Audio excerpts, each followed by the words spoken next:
na para sa iyo.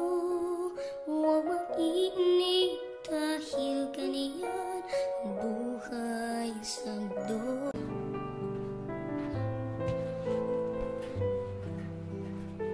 Oh, Maureen, ikaw na muna bahala dito. Pasok muna ako sa trabaho, ah. Sige kuya, tayo muna ng pera. Lalabas kasi ako eh. Oh, eto.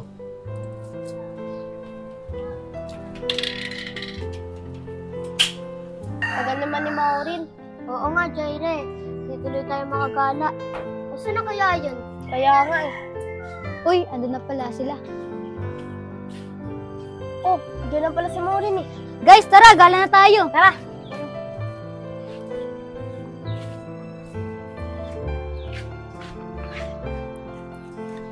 Ate Jaira, saan kayo pupunta? Sama ako. Wag na, Fury. Mulan no, baka mapagalitan pa ako ni nanay pag sinama kita. Tara na. Ay, wala na pala akong pera. Guys, uwi muna ako ah. Hingi muna ako kay kuya ng pera. Kasi baka nandyan na siya eh. Sige, Maureen, antayin ka na lang namin sa kubo. Sige. Sana malinis yung bahay. Makauwi na nga. Na para sa iyo. Huwag mag-iinip Ay, makalat pala. Makapaglinis na nga. dahil sa mundo. Sa wakas, malinis na rin. Makapagpahinga na nga. Ay, sakto dito. Pag-asa. Ay kuya, sakto nandito ka na. Pwede po ba makahingi ulit ng pera? Sige, eto. Thank you kuya. Ingat, ah. Sige.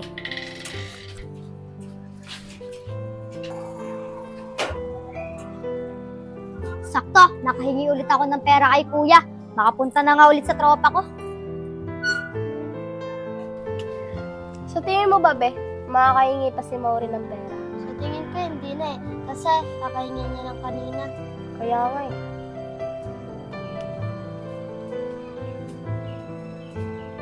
Uy guys, binigyan na naman ako ni kuya ng pera.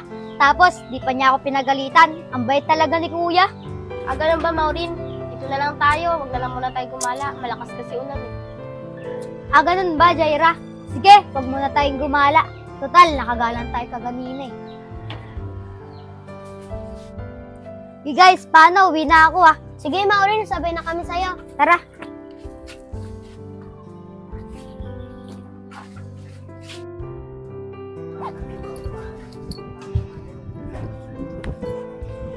Kuya, alis ka na ba? Bakit mo naman ang tanong, Maureen? Kuya, baka naman pwedeng makahingi ng pera. Sige na. Sige, Maureen. Ito na, oh. Eh kuya, maraming salamat ah. Labas na ako. Sige, mag-ingat ka. Bait talaga ni kuya. Lagi niya akong binibigyan. Makapunta na nga sa mga kaibigan ko. Anong oras na kaya? Loh! Anong oras na pala? Makapasok na nga. Sana nandyan ang mga kaibigan ko. Ay, wala pa sila. Ano ba yan? Kapuntahan na nga lang sila. Ay, wala na palang ulan eh. Babalik ko nga muna to sa bahay. Sana nandyan si Arisha. Arisha! Tao po? Arisha! Arisha! Uy, Maureen, ikaw pala. O bakit? Arisha, iyayin sana kita gumala eh. Pwede ka ba? Oo naman, Maureen. Pwede ako. Tsaka pala, wait lang, kunin ko lang yung payo ko kasi baka biglang umulan eh. Sige, Arisha. Tara na.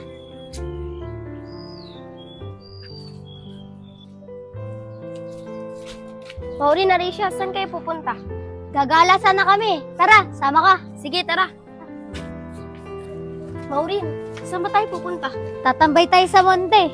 Sige. Tara. Ano ba yan? Kung kailan malapit na tayo sa tatambayan, tsaka pa buhos yung ulan. Oo nga eh. Ano ba yan? Baka pagalitan ako ni Mama kasi napaligo pa ako ng ulan, no? Ako nga rin eh, bawal ako maligo sa ulan. Buti pa si Maureen, kahit maligo siya sa ulan o magbasa, hindi siya pinapagalitan ng kuya niya. Oo naman, ang bait nga ni kuya eh. Masayahin pa, parang di nagkakaroon ng problema. O guys, tumila na yung ulan. Tara, uwi na tayo. Tara. Tara. Lakas talaga ng ulan kanina. Kamusta kaya si Maureen? Wala naman si Maureen ah. Saan kaya yung batang yun? Kamusta Saan ako? Ay, kuya! Andyan ka na po pala. Kung nabasa ka pala ng ulan, maligo ka na dun. Ah, ganun po ba, kuya? Sige po, maliligo na ako. May pagkain na din po ba? Wala pa, Maureen. Sige, magluluto na muna ako. Sige po, kuya. Salamat po. Pa-subscribe naman po. Maraming